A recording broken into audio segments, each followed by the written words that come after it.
Well, I feel that's it probably for people coming in, maybe a few latecomers. So I'd like to get underway. It's a few minutes after 7:30 now, so I know Mike's itching to get going.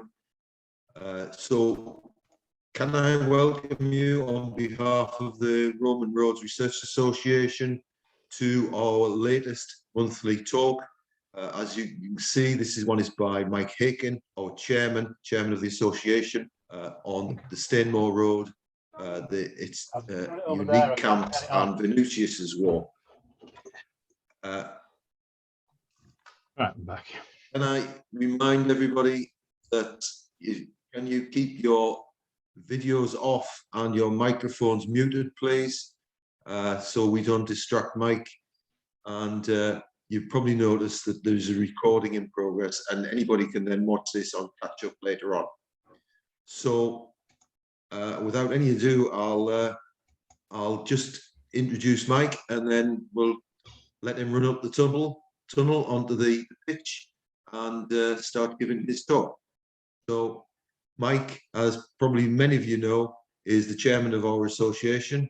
I know he's had a very busy last few weeks, not only preparing for this talk, but we're in the very closing stages of getting Itinerary, our yearly journal, put together, and we're hoping to get that issued, published in the next few days. So it's been a very busy time for Mike. So I'm looking forward to this talk here.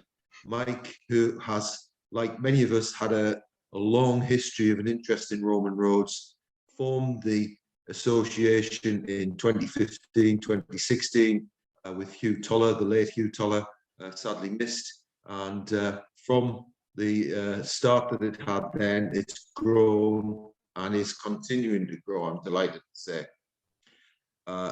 So that's probably enough from me. And I'll pass over to Mike, and here we go. Over to you, Mike.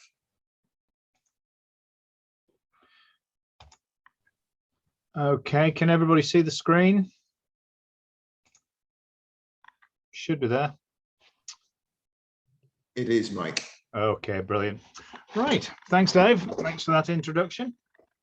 I'll press on because, as usual, we've got a lot to get through. Anybody's used to seeing any of my talks knows I try to cram 3 hours into about one.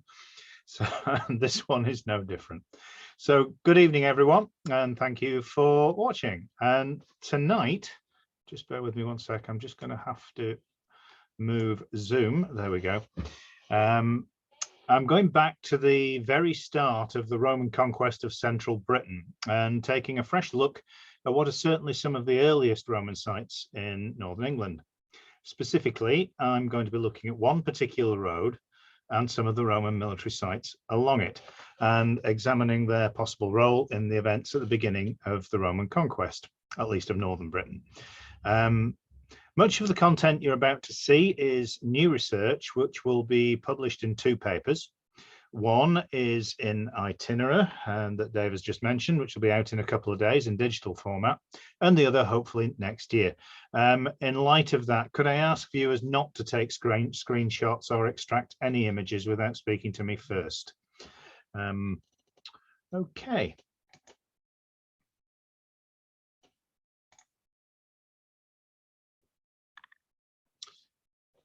The map shows the area of Britain I'm going to be looking at this evening and the location of this important route, which is that one.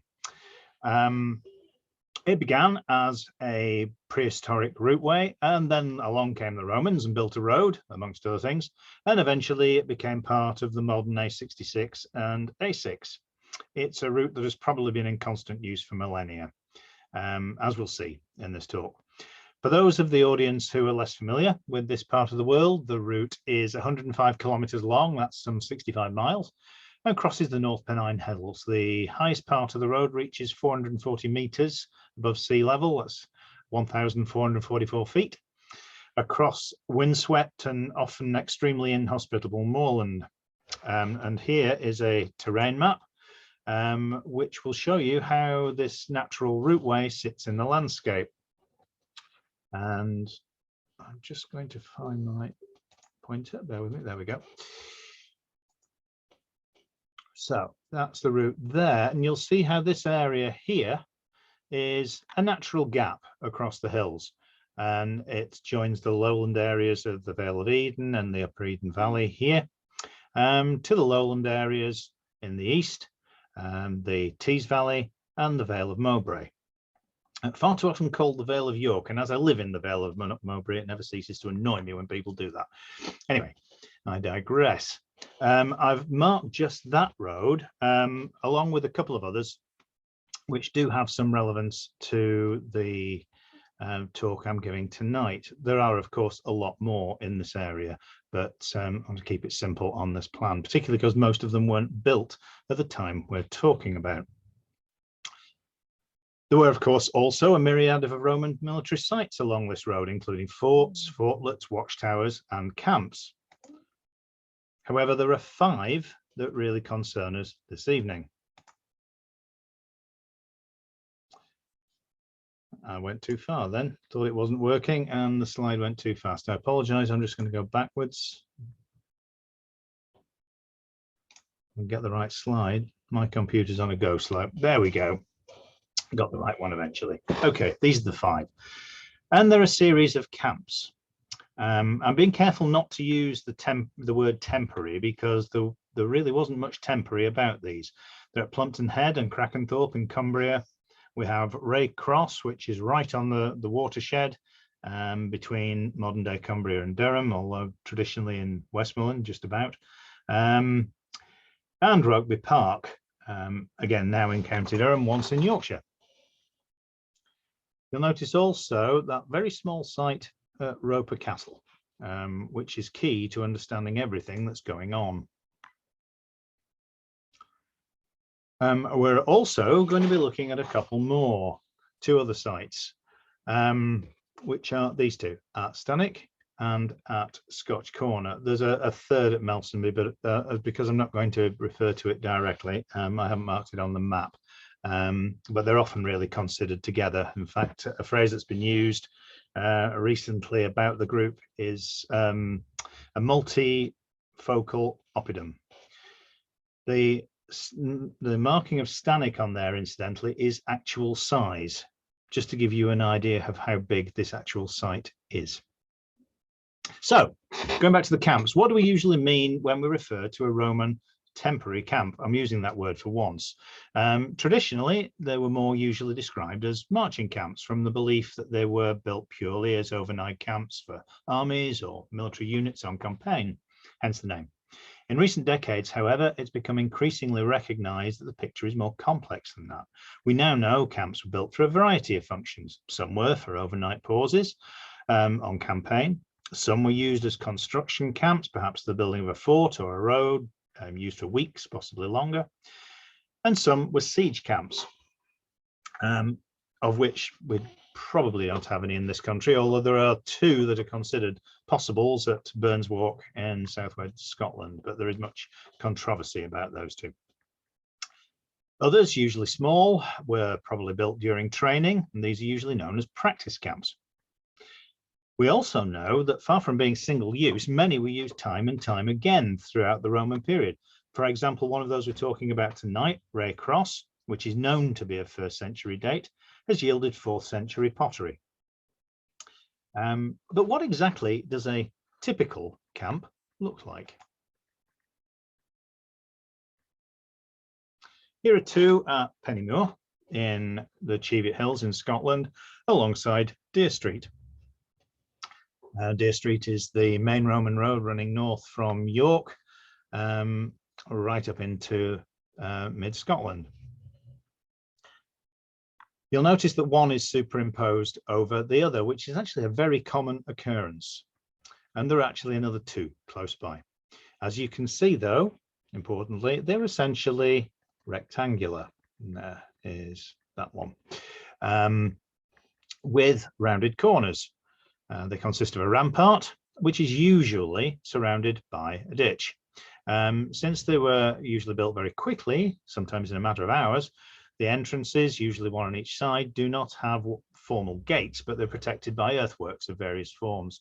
And as you can see from the largest one here, these were often linear traverses. You can just about make that one out, and I believe that's another one for a gate here. These are sometimes known as tituli.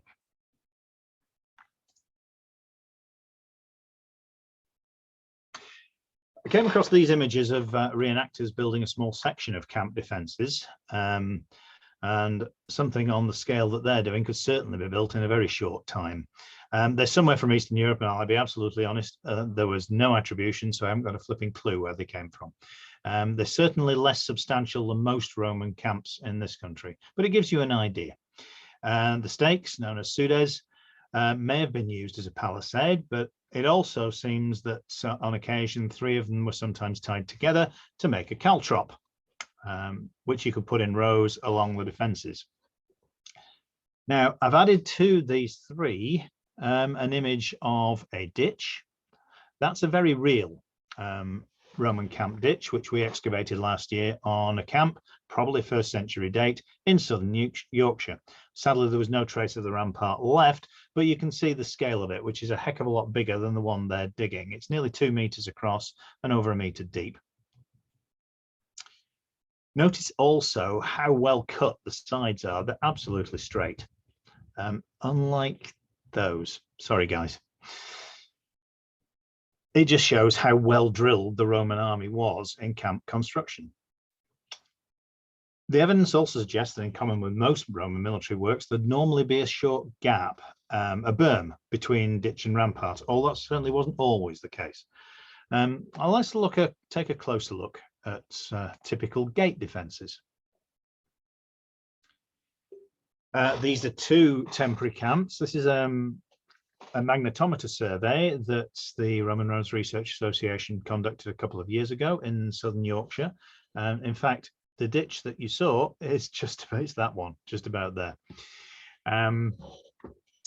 The gradiometer, sometimes called a magnetometer, works by measuring tiny differences in the Earth's magnetic field as we move the equipment over the ground, which is caused by buried features such as ditches and pits, which show us positive responses. In this case, shown as pale grey or white. Mag plots are usually processed with positive responses being dark to resemble the way crop marks appear. However, since the human brain differentiates differences in light tones better than it does those of dark, we actually do it the other way around. We like being different. So these 2 camps are of similar size. They're about 5 hectares each.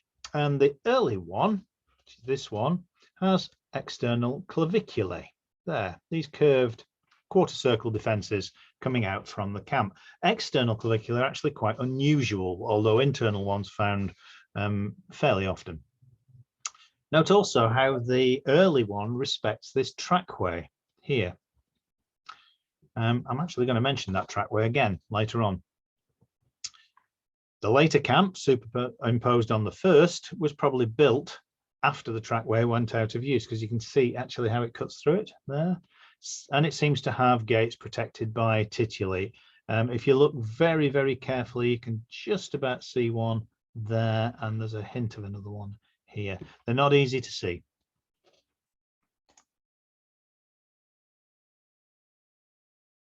But by far the most common type of gate protection is the linear traverse, the titulum or titulus.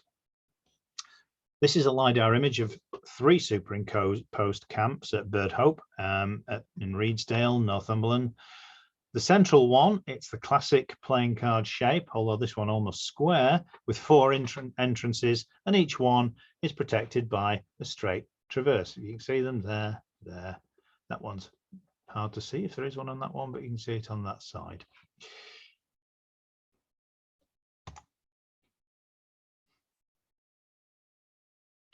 And here's another one with internal claviculae. This is one I spotted by chance. It was actually whilst doing some of the research that comes behind the talk tonight. I was looking for prehistoric trackways in Cumbria, and that's possibly one. and found this. And the reason no one has spotted it before is because it is entirely covered by woodland. It shows how useful that LiDAR can sometimes be. LiDAR can, with the right processing, can actually cut through vegetation and tree cover. Only the pulses that go right through the trees to the ground being used. And this is one of those cases. No one knew it was there. It's almost square. And you can see just about make out. They look a bit like blobs, but they are actually curved. Claviculae, incidentally, always go anti-clockwise from the rampart, whether they're internal or external. And the idea behind that is simple. It forces an attacker coming in to expose his non-shield side, the sword side, to anybody inside. So his shield side is actually away from the occupying force. There are other types of gate defense, quite a few other variations, but we don't have time to go into them all.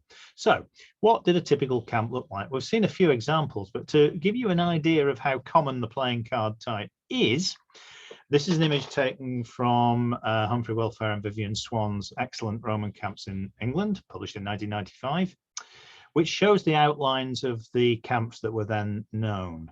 We know an awful lot more now, but the same general rules apply. They vary in size from the tiny, and the smallest one I'm aware of in Wales is just 14 meters across, to enormous. Largest one in England is about 24 hectares.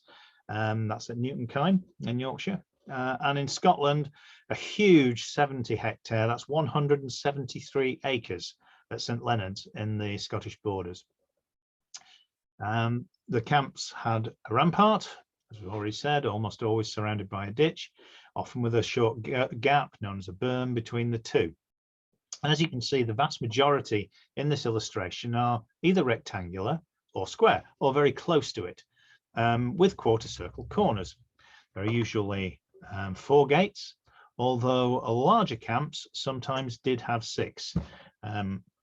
Most of those in Scotland, but you can just see one. There's 2 entrances on that side, possibly 2 on that side, in that example up there.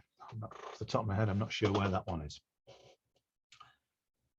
There are a few that stand out from the rest. The first one that's obvious is that one there, number 13. That's at Moss Side. It's by Hadrian's Wall in Cumbria and is probably easily explained, being essentially square with a northern annex added later. Number 58 is, on the face of it, a very odd one. That's Milestone House on the Staingate. That's that one. Near Hadrian's Wall is possibly a construction camp. It runs parallel to the Staingate, and there are 1 or 2 other long, narrow camps known to run alongside roads. Not many, but we do know of 1 or 2. So that's possibly a construction camp, either for the road or most likely for the road, excuse me. And its peculiar shape here is actually determined by the terrain. Next, we have 72, which is at the complex site at Cawthorne. That's that one up there, that coffin-shaped thing. And you'll notice that one does have external claviculae, like the example in South Yorkshire I showed you before. But there are actually only, I think, 3, maybe 4 known in England. There's really not many. Where are we? Lost my place. Excavation is actually shown on that example that it had no berm between the rampart and the ditch. So that's an example without one. Now that's probably a 1st century date. Now, I'm hoping that you can see 3 others that really stand out as being different. And if you can, all 3 of them are on the Stainmore Road. And that's that one, and that one, and that one. So Plumpton Head, Krakenthorpe, and Rey Cross. Now, you'll notice straight away that the most curious thing about them, several curious things about them. The first one is there's no right angles to be seen anywhere. None at all. Close on one occasion, that's close, but it's about as close as you get. And the other thing are the large number of gates.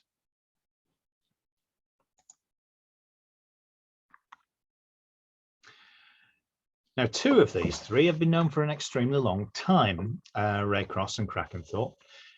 Rey Cross appears in Camden's Britannia in the early 17th century. And both camps were drawn by General William Roy. This is probably in the 1760s, although the drawings didn't appear until 1791, was it? When his military Antiquities of the Romans in Britain was published, sadly published posthumously. He clearly did not, however, make accurate measurements, since he assumed both camps were square, which, as you've already seen, they are certainly not. Although he did record the gate locations fairly well.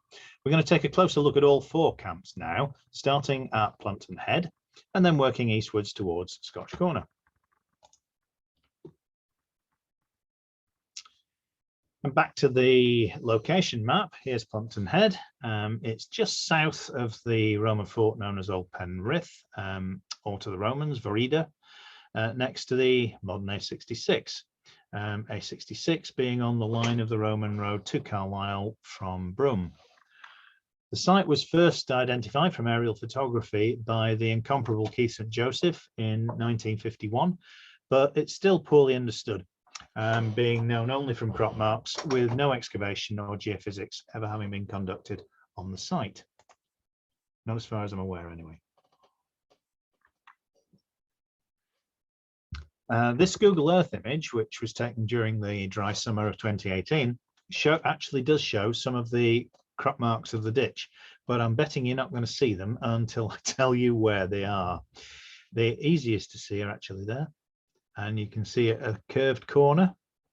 The ditch heads this way, but then it has a most peculiar dip. Can you just see that? Before heading off in that direction, you then have a very acute about 60-degree turn. It runs all the way down here. It must curve around in this area somewhere, but to be honest, we're really not sure where. My best guess is it runs just to the south of the field boundary. Some people have assumed it runs along the field boundary, but I'm not convinced about that. But until we get a geophysics survey done on the site, we'll not know. This is also from Welfare and Swan, 1995, and this is their interpretation of the crop marks from aerial photographs, which is similar to the one we've just seen, but shows a little bit more detail. In particular, it shows these short lengths of ditch here, and you'll notice that most of these, but not all, appear to be opposite an opening in the ditch. 3 along there. Those two, possibly not those two. So it's likely these were ditches outside a titulus, outside the traverse, forming part of the traverse. As the drawing shows, was this bow. I've just shown it to you on the Google Earth image in the middle of the north defence, which is necessitated by boggy ground to the north, which it skirts round. Now, LiDAR doesn't unfortunately help us very much. It's really useful, as you've seen in some cases, but all it really does is serve to confirm some of the known circuit. Now, this is a 3D LiDAR image I've prepared. I apologise for the rather waffle nature of the plot over there. There's something about the data on that area that causes that to happen every time I do it. It does it. I have no idea why.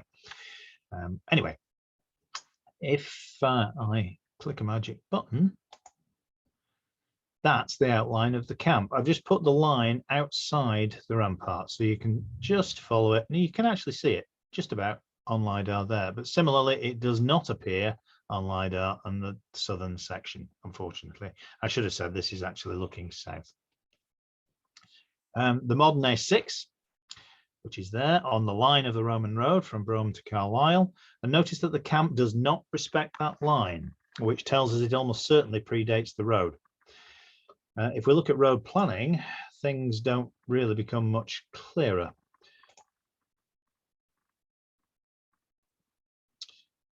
This image is taken from, actually from the paper that is due to be published digitally tomorrow, or Saturday. Hopefully we'll get it out tomorrow, which is about the evolution of the Stainmore route. So I'm including elements of that here this evening. Now you can see from this map how the road northwest from Temple Sowerby, which this section here, which was discovered a few years ago by David Ratledge, follows the same alignment as the road coming up from Brough. They're essentially working along a straight line. Now, that strongly suggests that not only was this probably earlier than the road through Brome, well, it is possible that they were built at the same time, but it suggests that the original planning survey took place before Brome was built. There's no obvious relationship between the planning and the Plumpton Head camp, although whilst on it itself doesn't tell us whether or not the camp already existed when the planning took place, it would seem the likelihood is that it probably didn't. But we can't say that with any certainty. The camp was almost certainly built, however, before either of the roads. Let's move on to the next camp now, Krakenthorpe.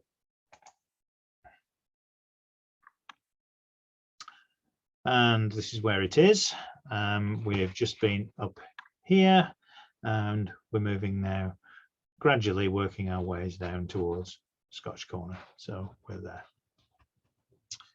I want to have a very, very quick look again, if I can get the cursor to work, there we go, at General Roy's plan. Roy drew Krakenthorpe, Krakenthorpe as he has written it, there, as square. Note the gully through the middle, exactly the same as at Plumpton Head, interestingly. Whether that's coincidence or not, I don't know. Certainly at Krakenthorpe, it would have been possible to build the site without the gully through the middle by moving it just off to one side, a couple of 100 meters. But they didn't do that for some reason. Anyway, in Roy's day, the earthworks were very clearly quite impressive. Sadly, today, they're barely visible at all, having been largely ploughed away. You can just make a few features out on the ground, but it's really difficult. And the site's now only really visible from the air.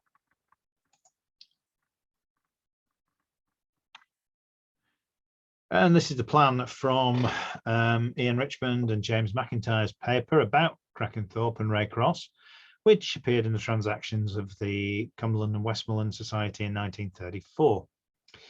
I'm not really sure why they illustrated it at this orientation. No, the north is that way. Anyway, the camp wasn't in great shape even then. The internal lines are not representations of anything you can see. They were Richmond's attempt to reproduce some of what he thought might be the layout of tents, the streets in between them. How realistic this is anybody's guess. The site sits between the River Eden and the Trout Beck, but it doesn't actually come close to either of them, certainly not really using them in any obviously defensive way.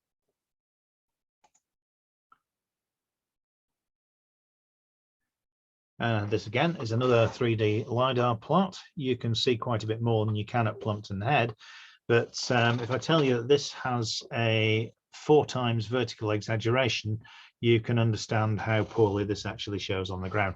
But it's good enough to be able to see most of the gates and the tituli outside them. You can see tituli there, hint of one here, there and there. The one in the middle we can't see anymore. There is certainly a gateway on the southern side. I should have said north is that way. The southwestern side, which is there. There's a possible gateway here. That bump is probably not a titulus, it's almost certainly a barrow. The modern A66 cuts right through the middle of the camp, and that's it there. Although the Roman road is actually to the north on this line. And the camp certainly appears to respect that line, although they're not exactly parallel. This shouldn't be taken as evidence that the road came first. It's certainly possible, but very, very unlikely, we think, in this case. It is, however, possible that the camp was built parallel to the planning alignment, if the planning alignment was there before the camp was built. Aerial photography doesn't unfortunately tell us very much more, and no geophysics has ever been carried out on the site, again, as far as I'm aware. Moving on now to Rey Cross. Here we go. It doesn't show it very well on this map, but Rey Cross is sitting right at the very, very top on the watershed of the Pennines.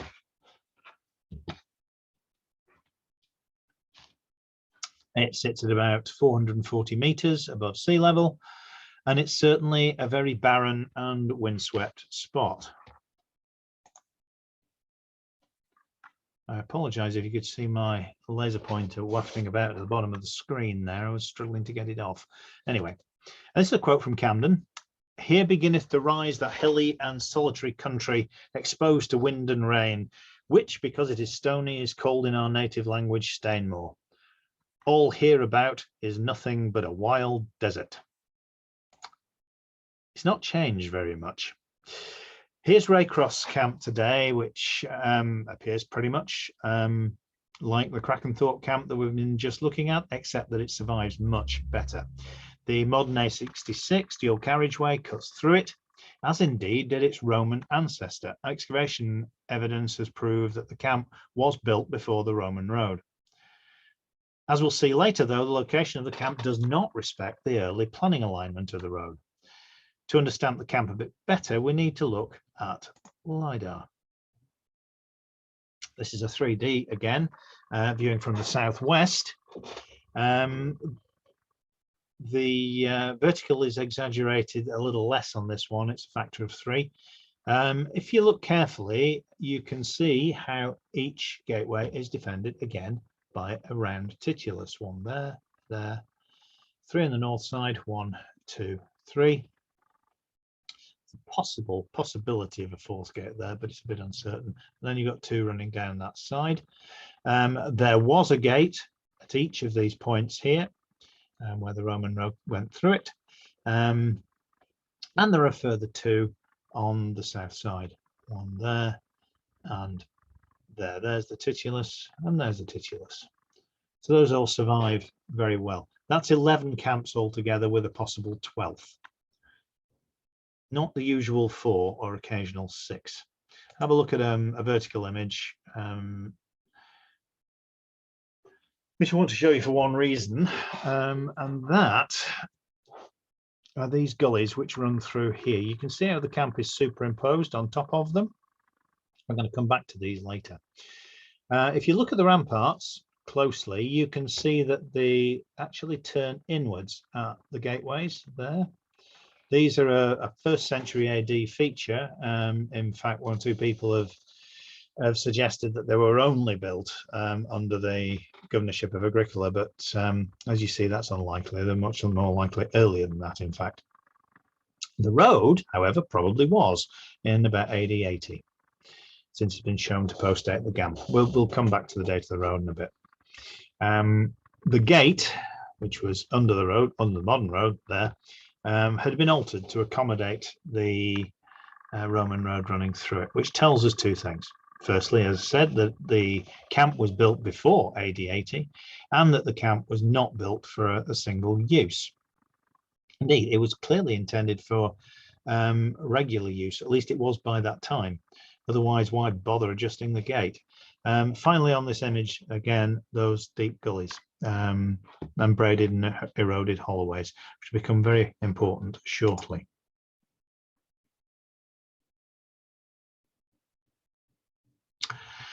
Now, whilst we're up at Rey Cross, I want to quickly mention the scale of the ramparts and the amount of effort that was involved in actually building it. Because it's not been impacted by agriculture, being at that altitude, it retains most of the original material from the rampart, albeit slumped and spread. And this gives us an opportunity to estimate how much effort went into it. Now, based on figures from John Peddy using the Royal Engineers Handbook, it has been suggested that the ditch and the rampart, the ditch could be dug and the rampart raised in between 2 1/4 and 3 3/4 hours. Unfortunately, those calculations behind that, I'm not going to embarrass any individual here, are seriously flawed. since they used an estimate, firstly, for the volume of material of 3,000 cubic meters. This was actually taken from Collingwood's 3,000 estimate of 3,000 cubic yards. So it should have been, because they made no adjustment for the different units, 2,293.7 cubic meters, actually less. But to try and get a more objective estimate of the real volume rather than just a guess, because 3,000, let's face it, is a very round number. What I've actually done here is take 10 random points around the perimeter, and using LiDAR, I've measured the height in the middle of the rampart and measured the width, and use that to make an estimate of the cross-sectional area at that point. And when we do that, we get an average cross-section of 5.92 meters. You'll see the heights and the widths in this table up here.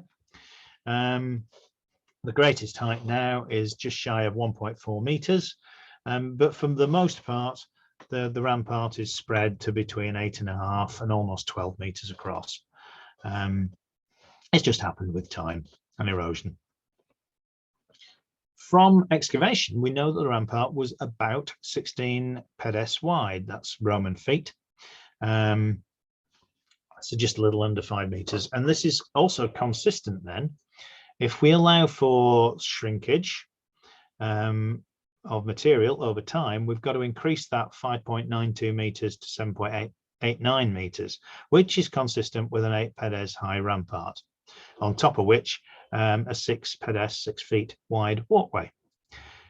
Now, using that calculation, that will give us a volume, if you can follow this, of 8,860 meters cubed. That's important. That's 4 times Collingwood's estimate. And actually, this things start to get worse, since Peddy in his calculation only assumed for a maximum throw of diggers of 2 meters. So he was thinking about a digger in the ditch, throwing material onto the rampart, just as you saw the reenactors do in the photograph I showed you earlier. This makes no account of the rampart being nearly 5 meters wide at the base and about 2.4 meters high.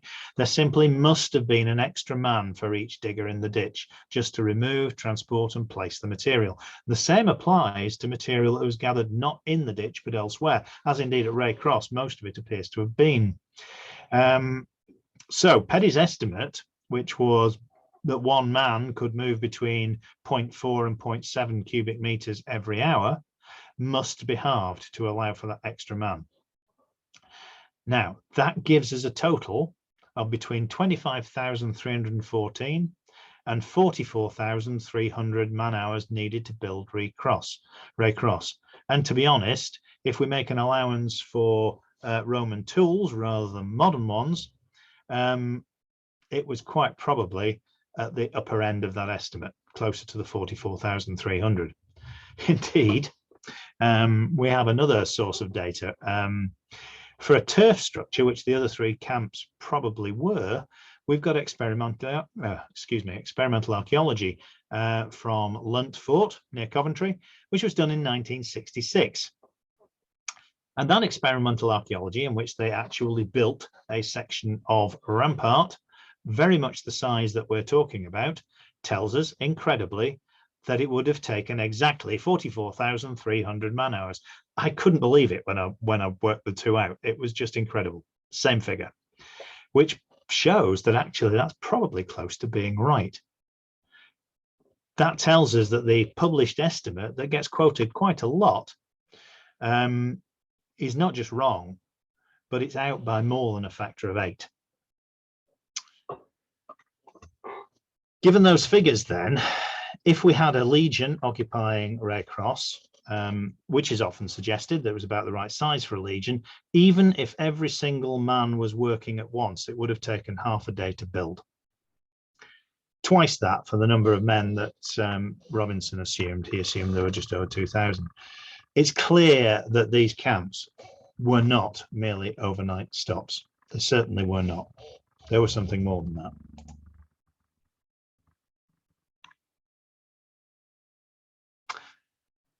Having a look again at the planning alignments, just as we have at Plumpton Head, the initial planning alignment is this one. It's coming from Bowes, heading up there. And as you can see, it pays no attention to Rey Cross at all, or Rey Cross to it.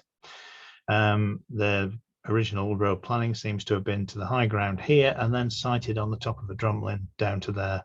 And that meant another survey coming in from Carlisle. If you want to know more about that, if you join the association, then you can get your copy of Itinerary free digitally. Quick plug.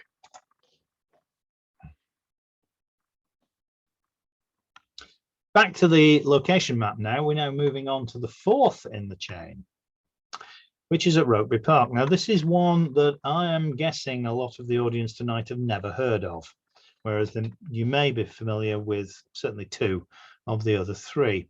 Rugby Park sits just opposite Greeter Bridge Fort, which is there, both sited on the River Greeter.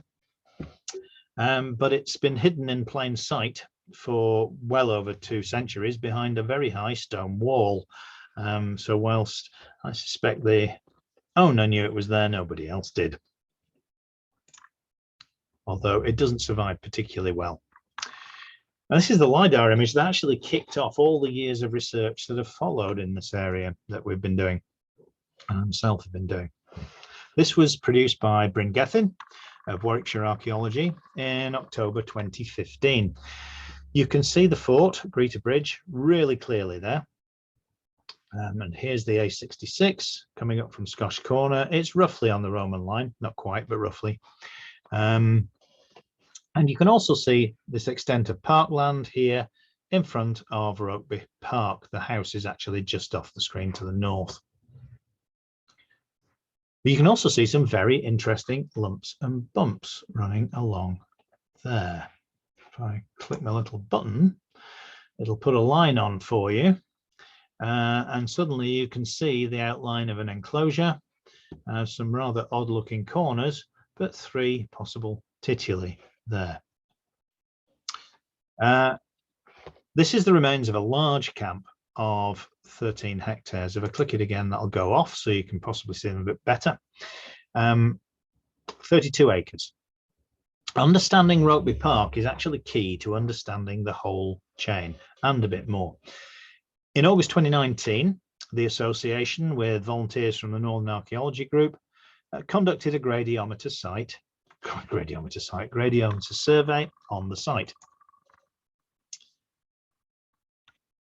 And here's the survey in progress. This is our MC this evening, Dave Armstrong, our membership secretary, operating our census gradiometer cart. Now, the cart might look a bit rough and ready, a bit rickety, but along with the GPS units, you're looking at over £50,000 worth of equipment there. But we are getting our money's worth out of it.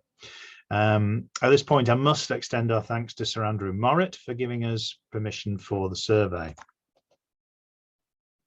which is here. Here are the results superimposed on a Google Earth image. Like the plot of the camps I showed you earlier, high responses are lighter, so ditches and pits show as lighter colours.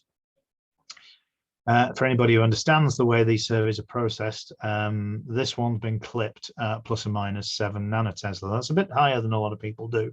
It's so that we can get a little more subtlety and variation in the responses, makes the picture a little clearer.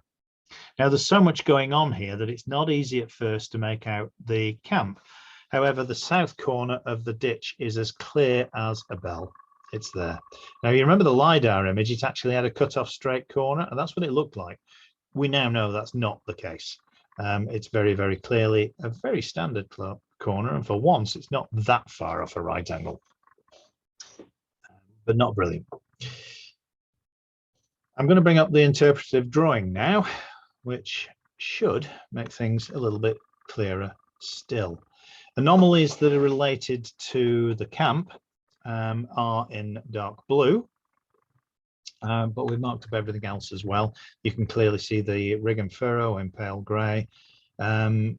We've got large blobs which are due to the metalwork of tree protection, causing big anomalies on the plot. And we've got other pipelines, pipes, one running right across the site, two there. But the important bits are in blue. Now, I've put this on top of a hatchet drawing that I've prepared, just to give you an idea of what the land is actually like. And this is really important. You'll notice that the camp, which is there, is sitting right in the angle, this bend in the river, and the land immediately outside the camp falls away fairly sharply. Not immediately outside the ditch, but fairly soon. Indeed, we're pretty sure, you can see how straight that is and how straight that is. And then you've got two other terraces down there. This appears to be artificially straightened and steepened. Now, whether some of that artificial straightening and steepening was actually done as part of the 18th century landscaping of the site, we can't say for certain. It seems unlikely because it certainly doesn't enhance the natural beauty of the site in any way. It doesn't enhance the view, which would normally be the only reasons you'd do such a large amount of landscaping. We do suspect that some of that is actually Roman work, which is very unusual outside a camp. Not as unusual outside a fort, but certainly outside a camp. That's not for permanent occupation. You'll also notice, if you look carefully, that some of these linears, particularly the outer one, which we are sure represents the ditch of the camp, appear to actually be underneath the upstanding earthworks. Most of the earthworks on this side stand up to about 1.5 meters high. A little bit higher in the case of the two tituli there and there. We suspect that they, again, may have been, how should we say, enhanced in the 18th century. Can't say for certain, but it would explain why the rampart appears to actually go over the top of the ditch in that case. Now, if you also look carefully, that red line I noticed has come on. That was supposed to come on with an animation. I apologize for that. If you follow the red line along, you'll see that actually the blue lines are not straight. And quite the opposite, actually. If you look between the openings in them, it's a series of straight lines. And the line of the ditch, and presumably the rampart, changes alignment at the gate opening. This is a well understood phenomenon. You get it on standard playing card shaped camps all the time, where instead of an altogether straight side, it changes direction at the gate, which gave me an idea. What if I plotted the alignments of all the bits of ditch that we've got very carefully and accurately? What if I could use that phenomenon to try and predict where the gates were? Now, I wasn't altogether optimistic that it would work, but the result is here. And if I'm right, it's very convincing. It tells us a few things. It tells us that that supposed titulus there, which Bryn spotted, actually isn't, and it's probably 18th century work. But it also tells us, if I'm right about this, that there were 14 gates on this camp.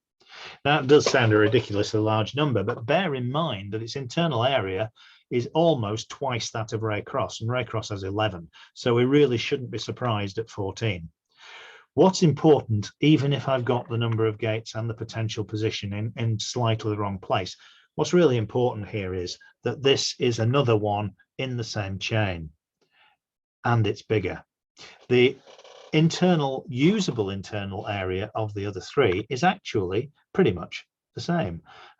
Rey Cross is smaller than the other two, but because they both have a large gully running through them with quite wet land at the bottom of it, some of that is unusable.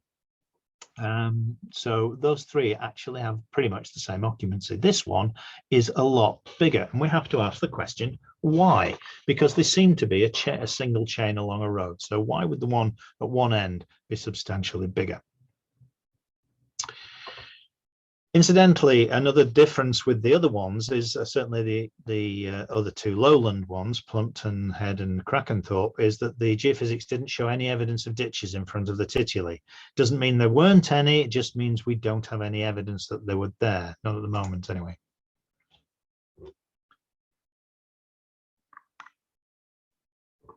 Now, before leaving Rugby Park, I want to briefly look at how these camps were set out. Most standard playing card camps were set out along their axes from gate to gate. Indeed, we've got contemporary Roman accounts of this, particularly from the writer, anonymous writer, sometimes referred to as Pseudo Venutius. These, however, were not, and it's that lack of method which accounts for their odd shapes. Instead, it actually looks like all the camps were set out from the corners, with the outer edge of the ditch around the bend being 90 pedes Roman feet from the center of a circle, from the center of the arc. They then appear to have measured between the centers of the arcs for each corner. And it's like that. But without setting out or even attempting to set out a correctly measured right angle. It all seems to have been done by eye. Hence, the last side to be measured is always slightly out, sometimes substantially out. In the case of Krakenthorpe and Plumpton Head, they had to make several corrections, it would appear.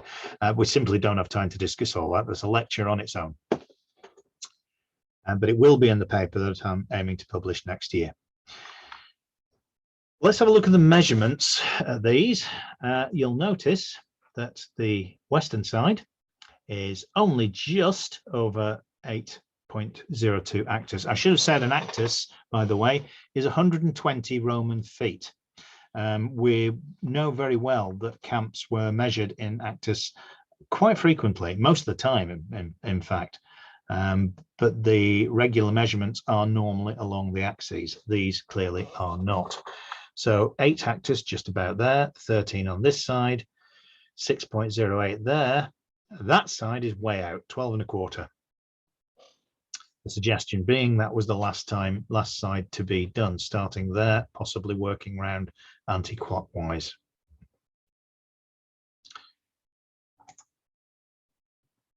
Looking at the other camps, here's a table showing the measurements of all the points between the centers of the corner curves, assuming again that it's a 90 pedes circle to the outside of the ditch. It's certainly what it seems to be. And you'll notice that there's an awful lot of very close to regular actus. So here again, the west or the southwest side in that case, 8.2, 8.02, 8.97, almost exactly 9 on the west. The odd one is the north, which is massively out. I'm going to start on the west again at Krakenthorpe, 6.96, almost exactly around actus, then nearly 8.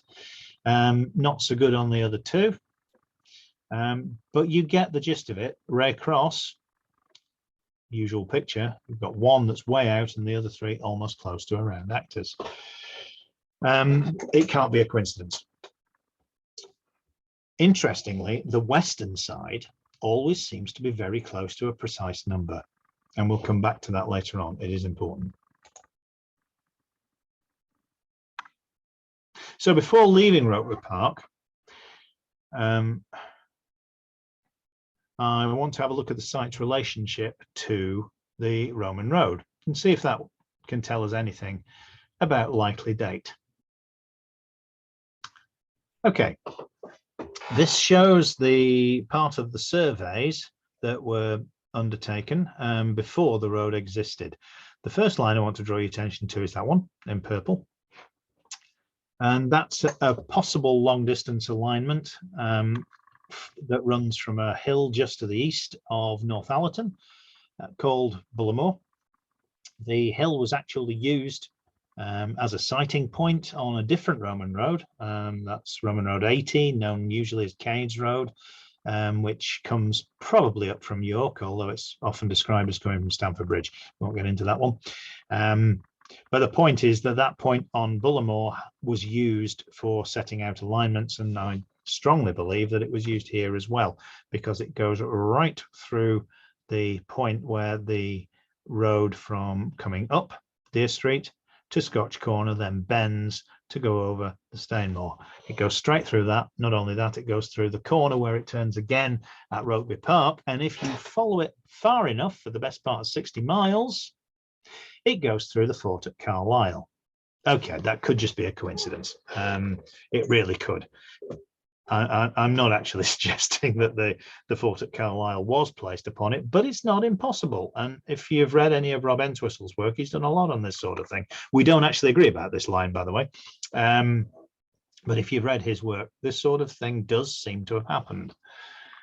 However, that line was not used to actually set out the road. The road followed a different one, also set out from the same point on Bullimore, but aligned along the ridge. There's a low ridge runs in that direction from Gatherley Moor to Smallways. Now, because they'd chosen to follow that ridge, that's the line coming up there. They then changed alignment to head towards Bowes, laid out a new line in that direction. In order to build the road, when the road was built, it had to be back-sighted to that point near Rugby Park, which tells us something important. They would not have done that if Rugby Park hadn't existed and been used at that time. There'd be no reason to divert the road unless Greater Bridge existed, which is also possible, but less likely. We've got no evidence for an early origin from Greater Bridge. It is possible, we can't rule it out.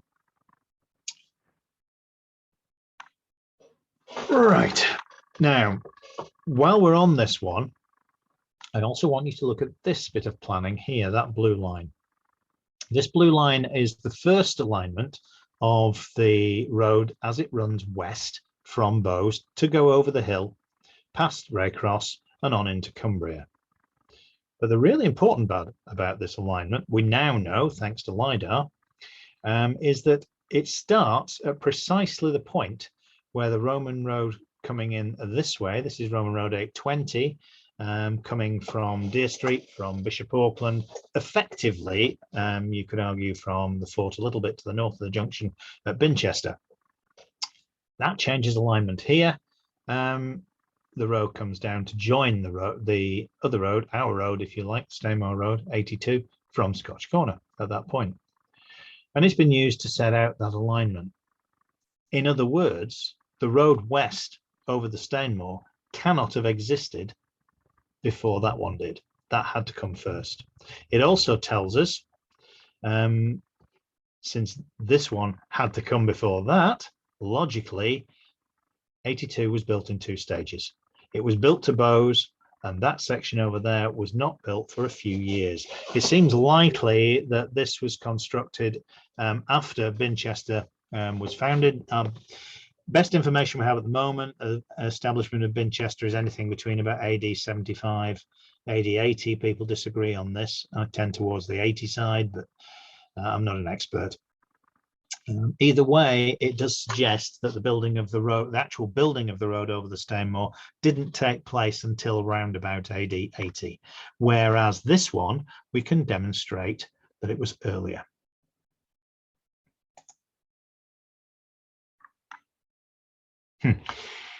Okay, blank screen, not sure what's happened there. The image I expected to show you is one of Scotch Corner, which shows how we know that that road was built earlier.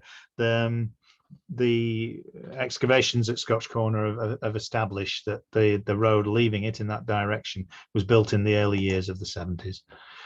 Right, it does appear later on, so we'll come back to that. I'll show you that when and the slide's second outing. Oh, what should have been. So we're moving back westwards again, because I want to go back near Rey Cross to Roper Castle. I showed you this on one of the early slides. Its position is just southwest of Rey Cross. And it's important because of where it sits. We realized when looking at this straight away, and I say we because it wasn't just me, David Ratledge, almost at the same time, we saw this independently and confirmed the same thing. Roper Castle actually sits on a prehistoric trackway. Now, if I click my There you go. Roper Castle itself is oval in shape. It's a very unusual form. But the important thing is what it's sitting on. This is one of David's images. You can see it better than mine. I wish I could produce them as good as he can. And there we are. This is known usually as a braided trackway. They can look a little bit like a twisted cord when viewed from above, because you'll get one holloway. It's just a trodden path, one into the ground. As that gets too difficult, another one will veer off from the side. And then later on, you might get another one that cuts across them both, and the whole thing just becomes intertwined. And you can see it pretty well on here. What you can also see, crucially, is that Roper Castle is just dumped in the middle of it, and they've had to divert to go around either side. That tells us with really no doubt that that trackway was there when Roper Castle was built. So if Roper Castle is Roman, that trackway has to be late Iron Age. It can't be anything else.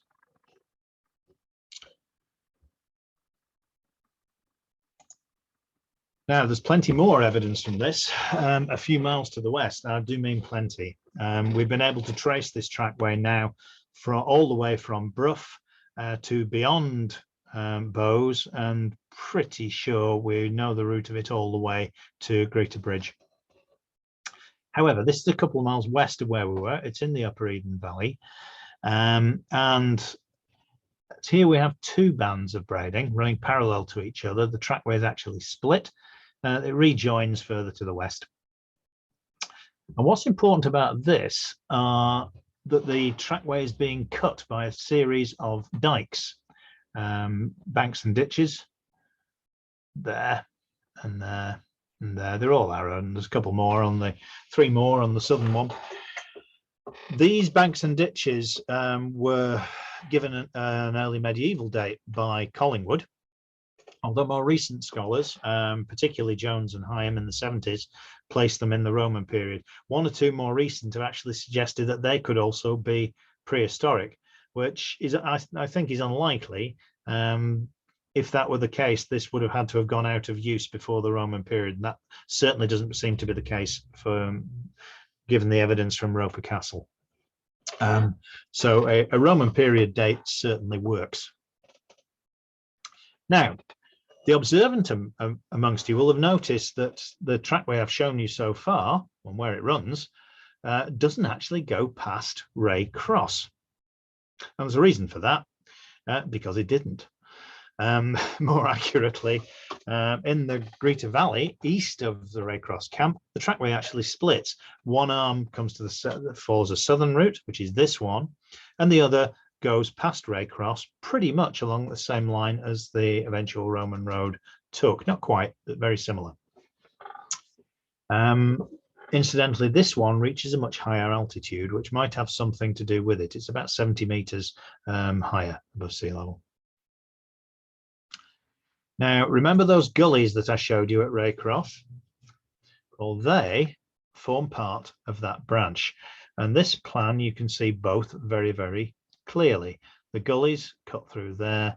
It's coming down, sort of squiggling around in that direction. I've shown this pale because it is an estimate. I'm pretty sure it's there, and I'll give you some evidence for it in a minute, very clear evidence for it. But that is realistically the only route it can follow. There are patches of braiding along that, but it's impossible to actually date them. They could potentially be of almost any period, so I have to be cautious. The southern one, on the other hand, we can follow continuously without a break, so we can have no doubt about that whatsoever.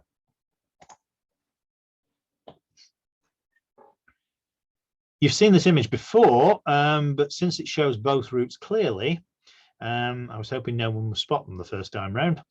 I'm sure somebody did. It shows how, in a sense, the Romans adopted both, because the first one, the planning alignment, comes this way from Hullen's Farm, Bowes, and you can see it's actually cutting across. This is the hill here, where it's sited on the high point, continues over to the edge, over the top of the high ground, in very typical Roman fashion, before the view becomes visible, and then a line following the prehistoric route down to that drumlin there.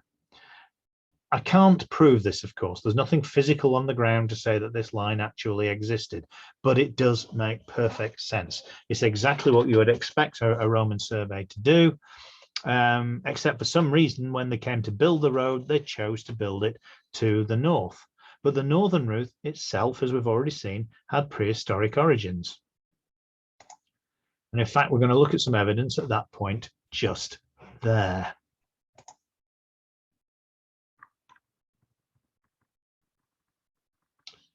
And here you can see the first Roman road, because there were actually two. There was a later diversion coming down Stainmore to Brough.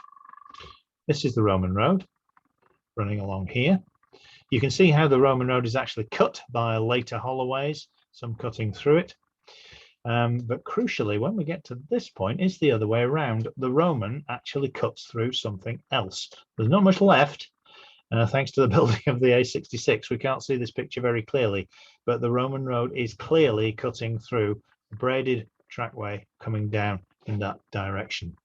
Now, I could show you LiDAR images of the entire route from Brough to Bowes, but we simply don't have time, and they're all in the paper due out tomorrow.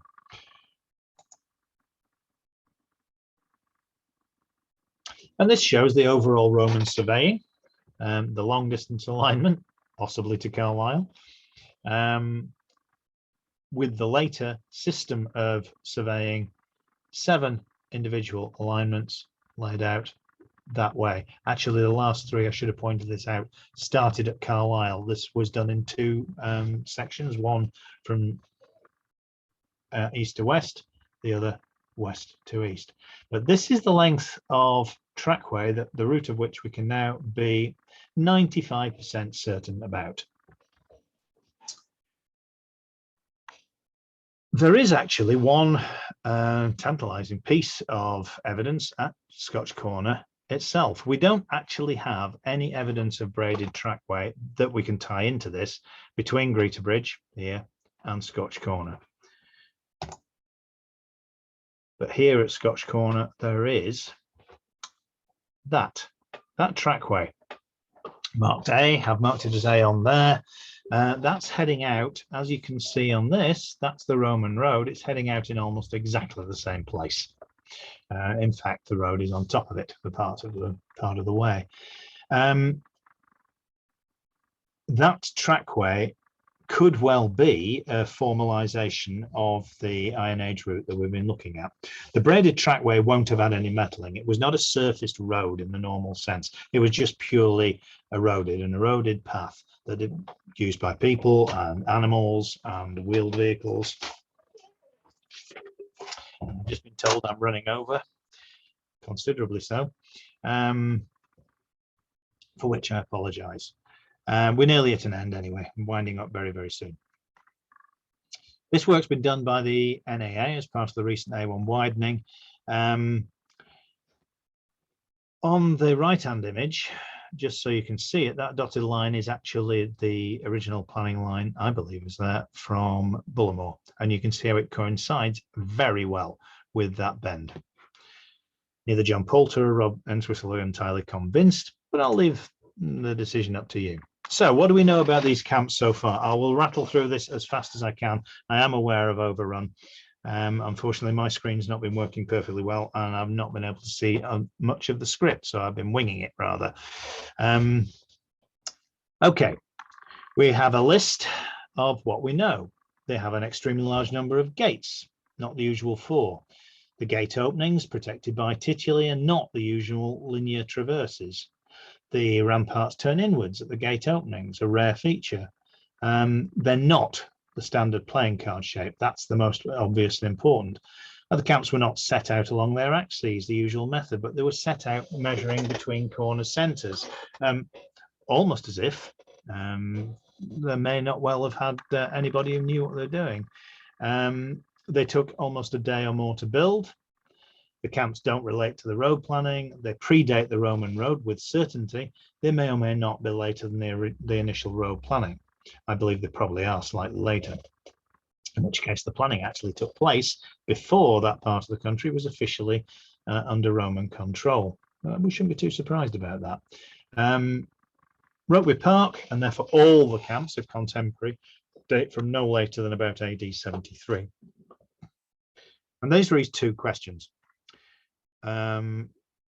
Logically, the differences in design, particularly a large number of gates, can really only be explained by camps having a different function from all the others. They were clearly not overnight stops. They had substantial defences, ramparts 8 pares high, not unlike a fort, and yet they're not forts. They didn't have any internal features at all. They had multiple gates, which are always weak points. Those would have left them potentially vulnerable. The Roman military method, they used the fortifications whilst that was a defensible place. They were used as a place to launch an attack. Attack's the best form of defense, after all. Yet these are different, almost as if they're intended to be able to allow large numbers to get in a hurry and to leave similarly quickly. And the setting out can really only be explained, as I've just hinted at, if the units involved didn't have a mensor, plural mensores. It literally means a measurer, it's a sort of a surveyor really, with specific tasks within the Roman army. Each legion had at least one. Auxiliary units, probably not.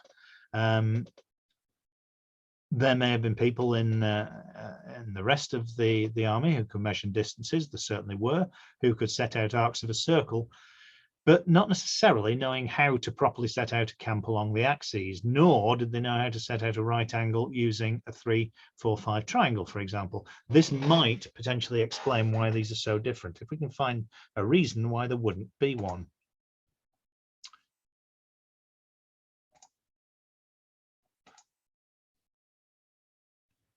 I told you it wasn't working properly. I didn't see that come up before.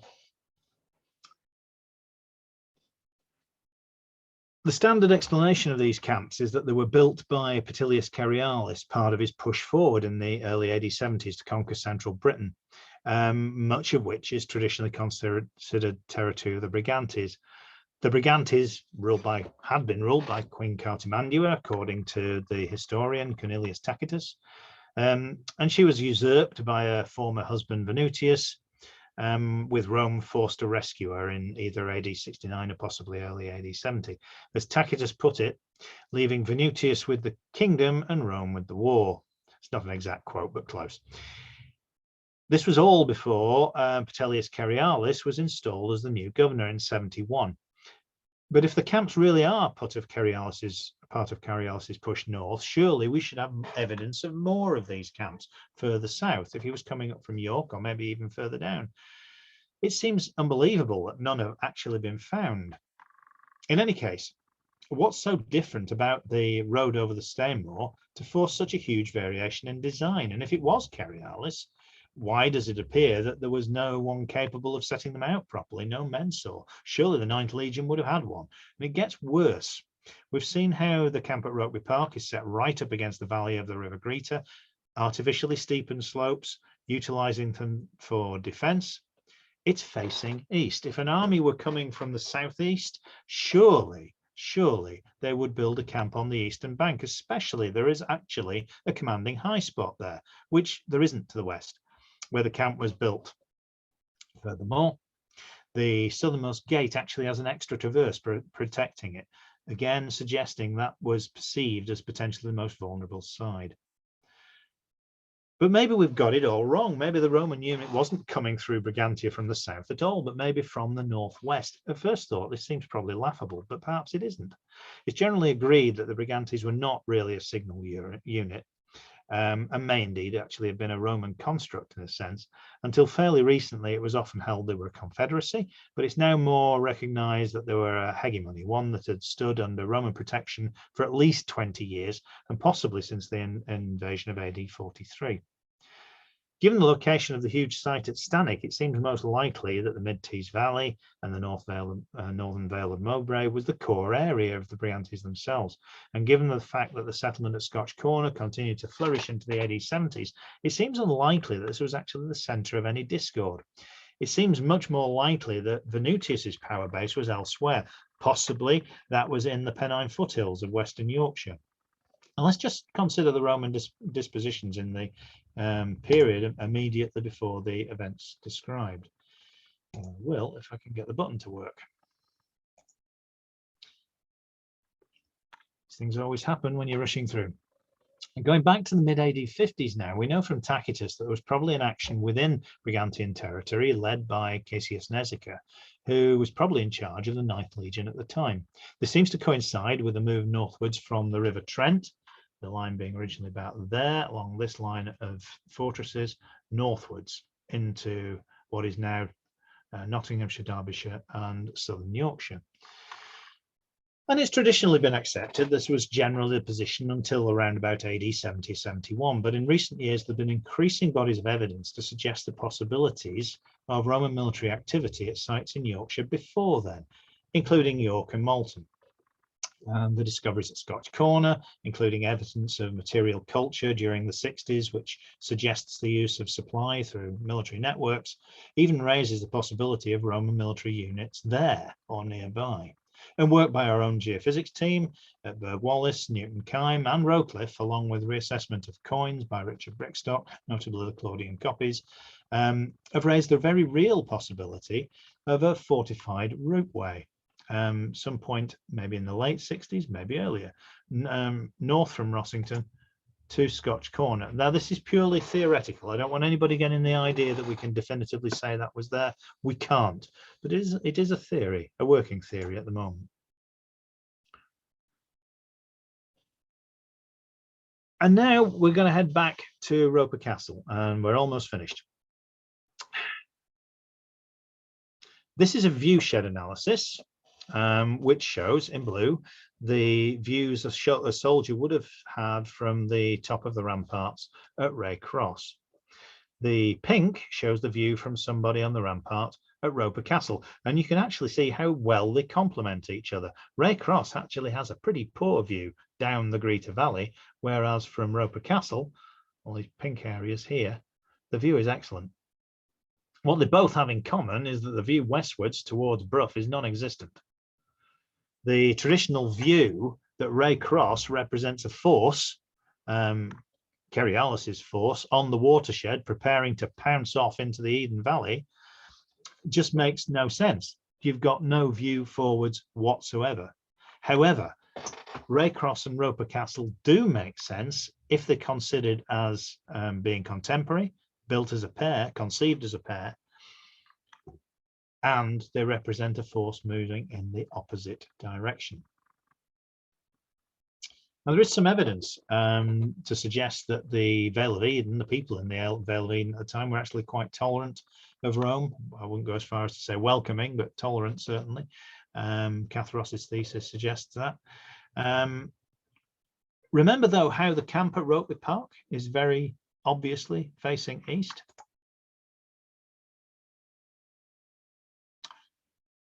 Because of its location at Rugby Park there, on the west bank, the east bank is much higher, it doesn't actually have a very, very good view. This view shed analysis, the colour's the other way around actually here.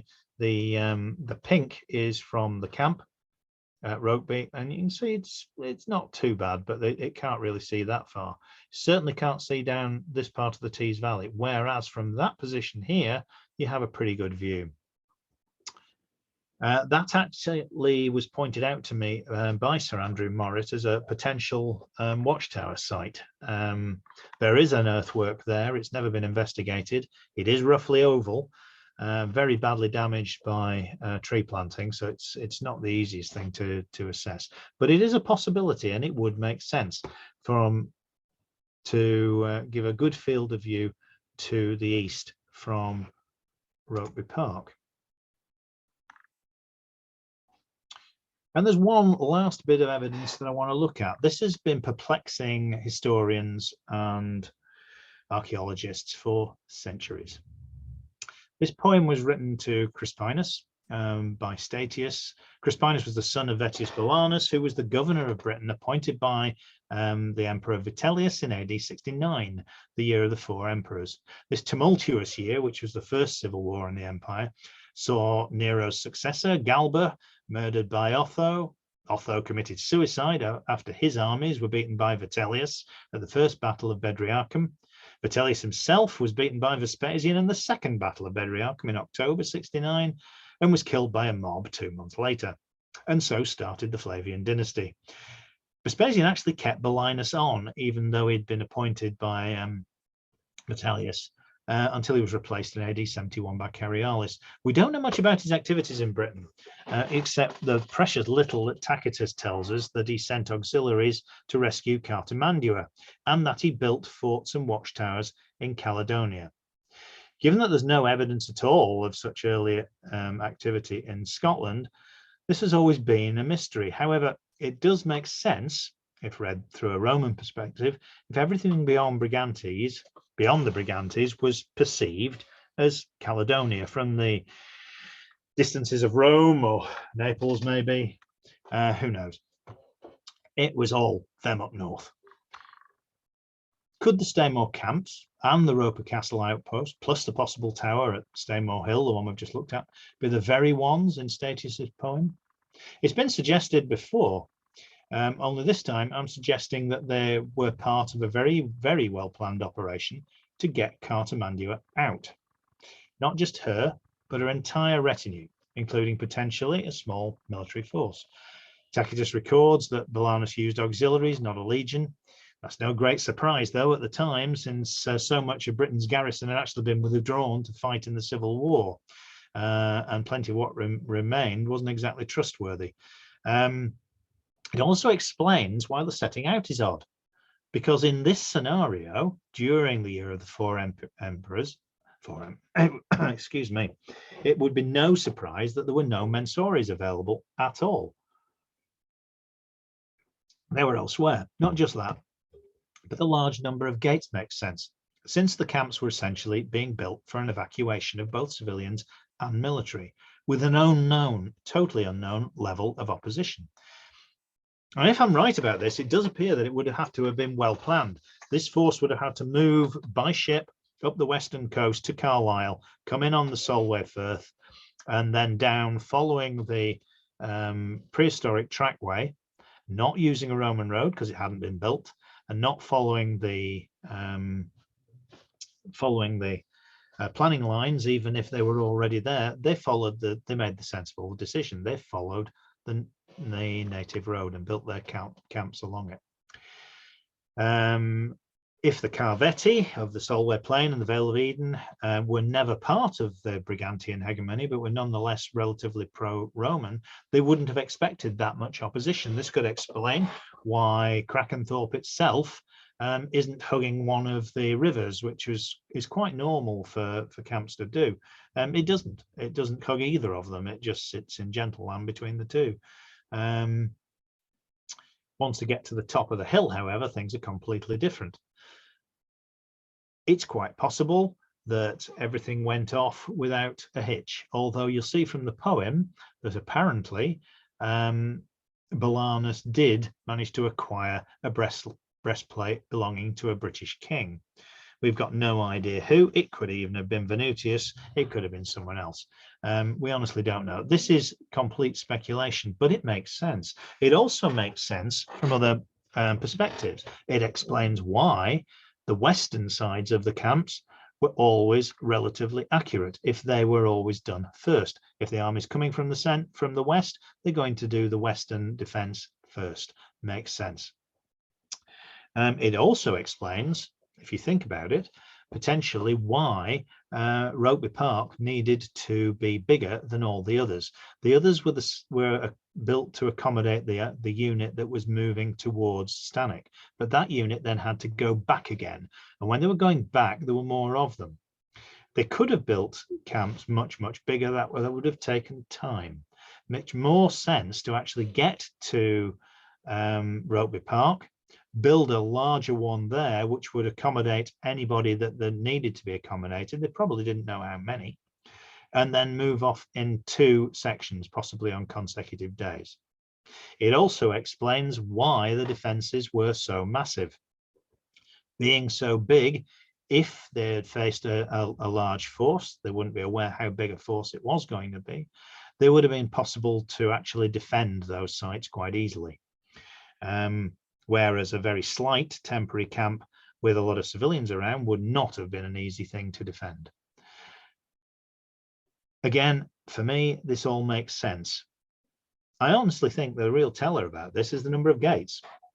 there is no military reason why you would have so many gates. It's actually a weakness. But it does make sense if you've got a very long train of people that you need to get in as quickly as possible. We've all seen pictures of refugees moving painfully slowly along roads because further up there's a logjam.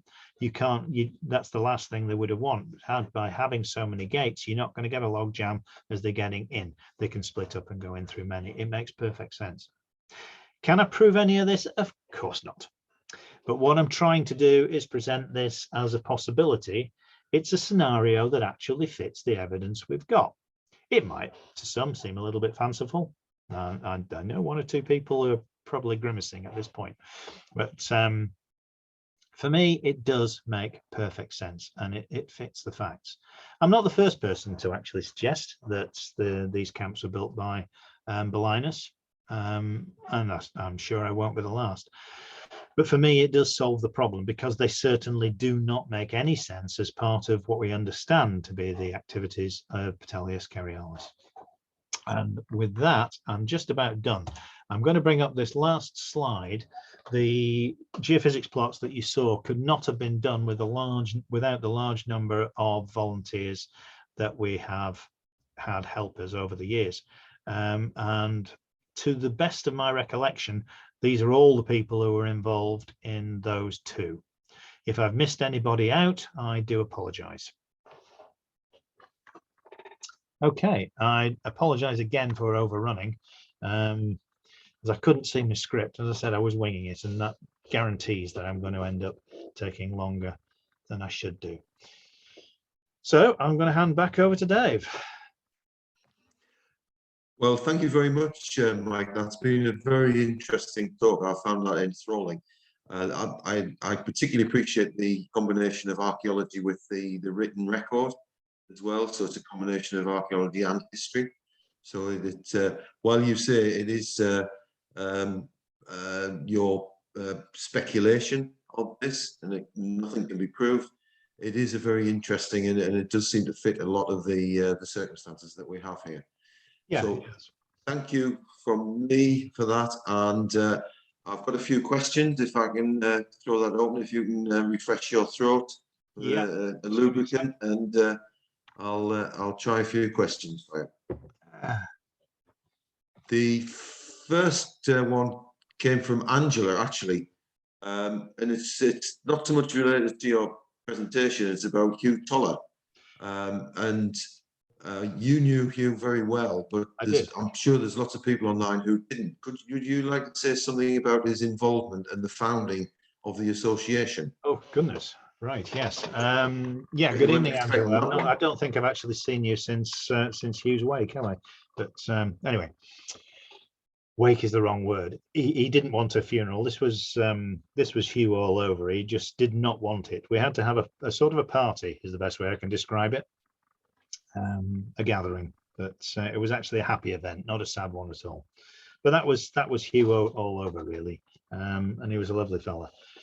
I sadly knew him for far too short a time, but he was, to say he was obsessed by Roman roads is probably going a little bit far. He started off as an archaeologist, got his degree in archaeology. He was actually county archaeologist for Essex for a very short time when he was very young.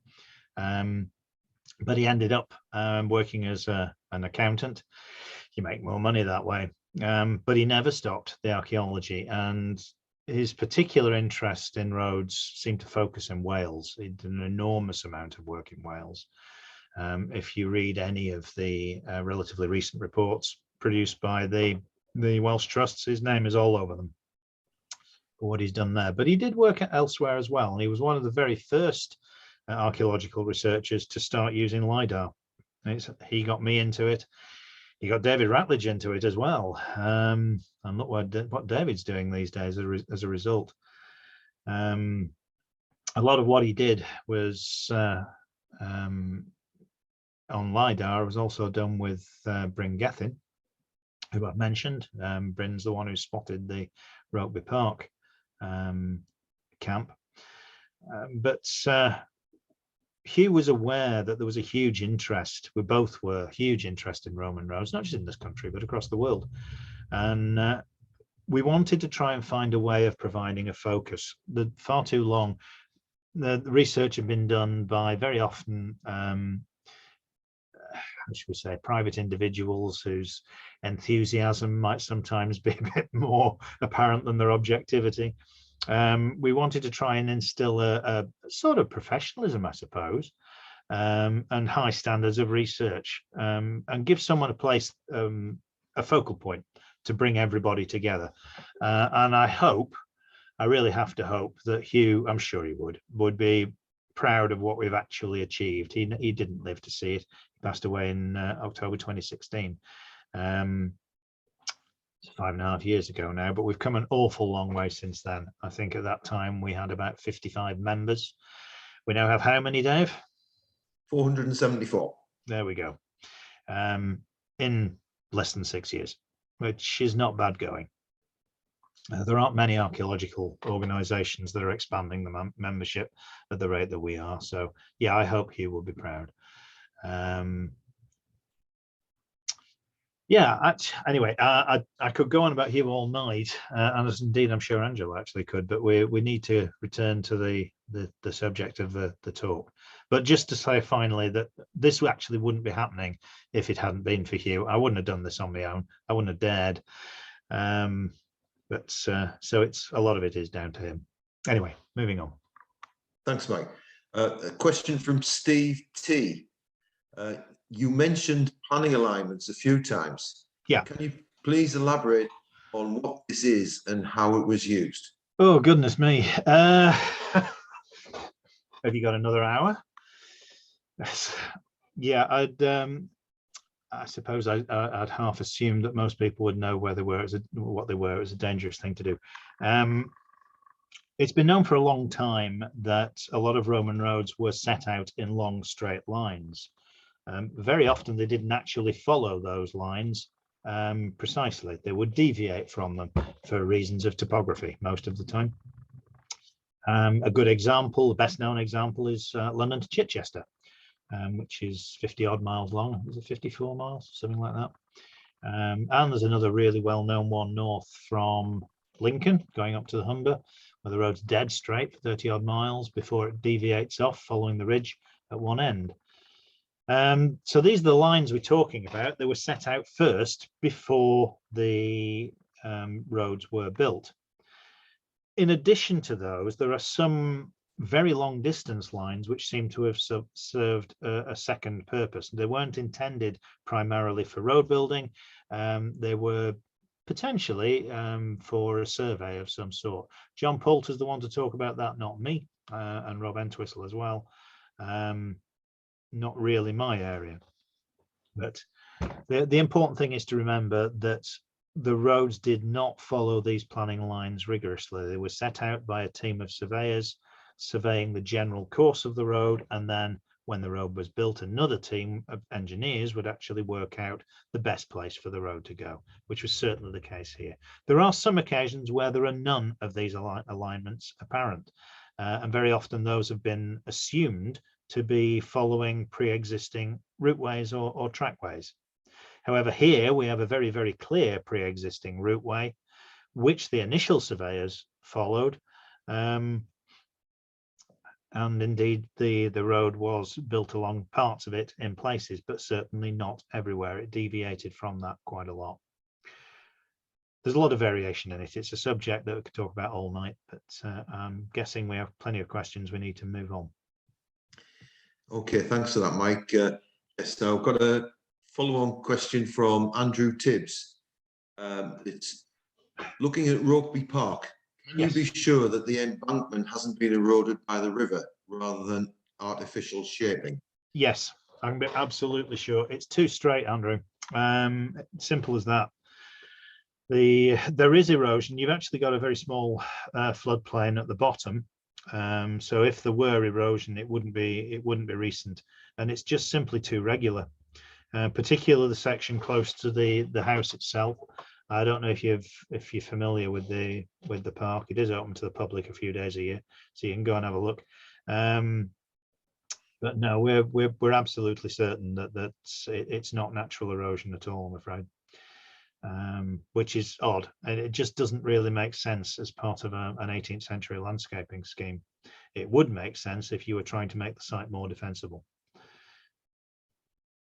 Okay. Of course, I can't prove it, so, which I keep having to say quite a lot, but in my opinion, it's not natural. Okay, thanks, Mike. Our next question is from, and there's still time to put questions in if anybody wants to add any more. This is from David Davidson. Have you considered that Roper Castle, lying on the watershed, could have been a key point in the Neolithic network?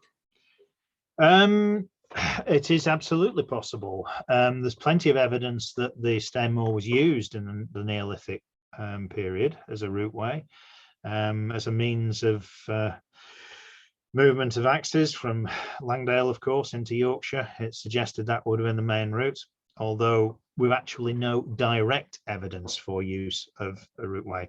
That's why this is so important, because it is, we have circumstantial evidence for routeways all over the country, for prehistoric routeways, but there's very little direct evidence. I know this is an area that you're interested in, so I'm glad you're actually watching this.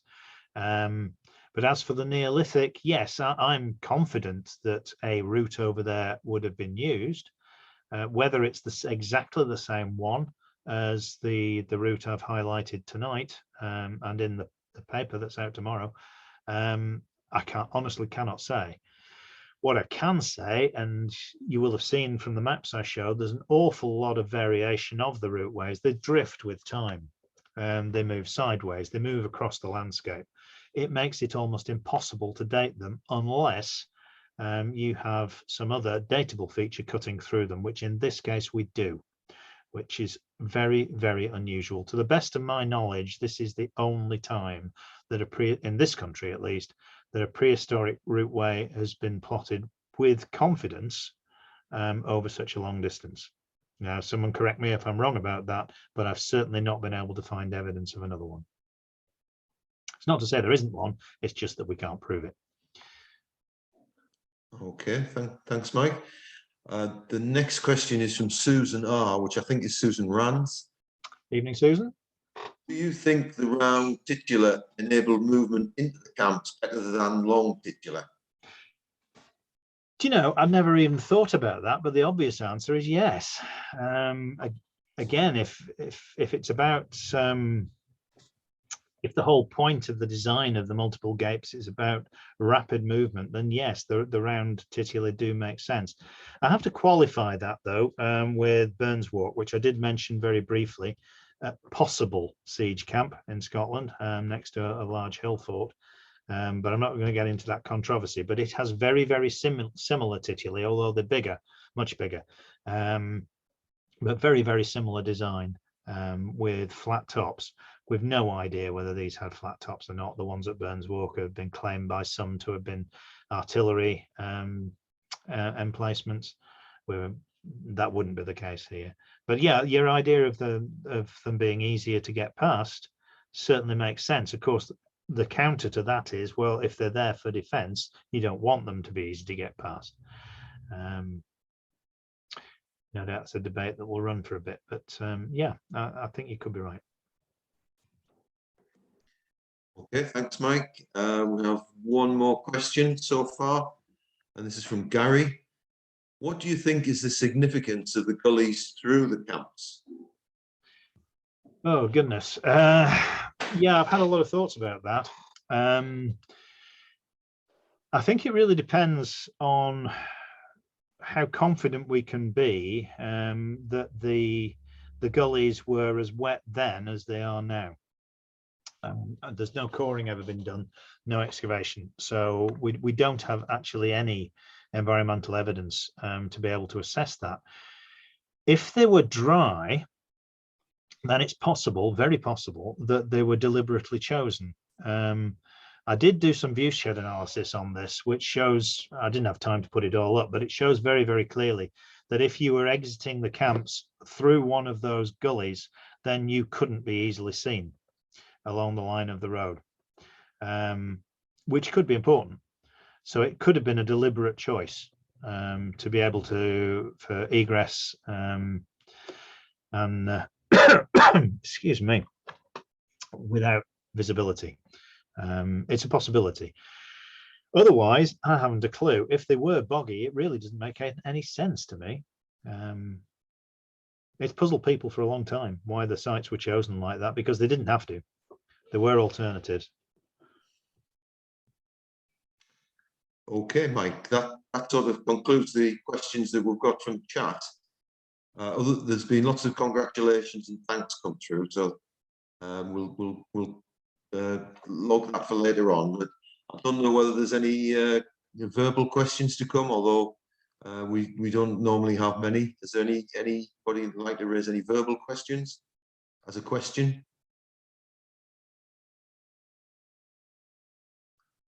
Okay. Susan's got a hand up. Yeah.